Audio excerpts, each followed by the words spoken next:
大家好，感謝你哋收聽由戲院生活日常。啱聽嘅觀眾希望能夠訂閱支持。喺3月30號河馬嘅直播，河馬話今日去咗揾嘢做，揾過美容師同髮型師工作，但可惜呢啲商戶唔請人。河馬話行咗一圈，屯門都冇人請，琴晚只係瞓咗2個鐘。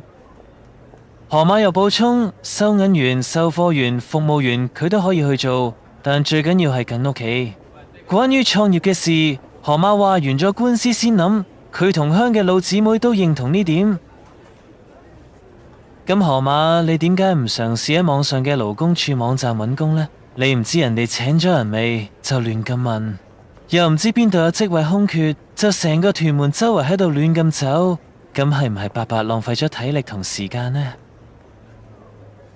而喺商業嘅角度上嚟講，呢種係屬於冇效運用資源，咁你又點能寫到一份有效資源運用嘅計劃書俾人呢？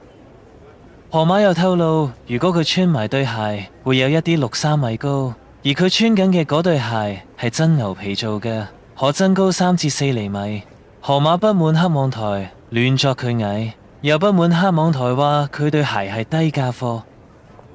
河馬又澄清，喺河伯噴殺蟲水前係有拉住河伯，係鏡頭冇影到之前嘅事，而嗰支殺蟲水已經買咗2、3年，自己一直冇掂過，之前淨係用嚟噴過大廈嘅垃圾房。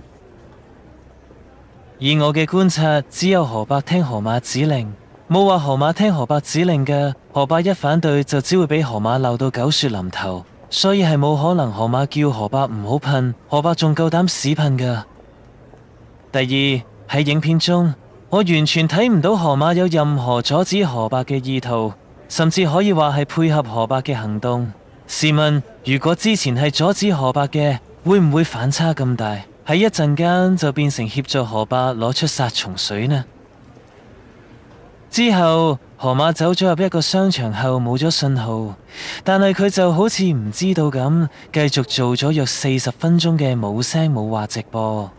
而光頭花生嗰啲聽眾喺河馬身邊影河馬，都唔提醒河馬冇信號，真係黑得好緊要。另外，河馬啲忠粉係咪全部都冇睇河馬直播嘅呢？點解葉小姐冇咗信號咁耐都唔同葉小姐講噶？我就話拍電話暴露唔加葉小姐 WhatsApp 啫，唔通其他忠粉亦都同我一樣？好啦，今日嘅分享就嚟到呢度，感謝大家收聽。點解連個天都唔中意我，要切斷我信號？呢啲就係你講大話嘅報應。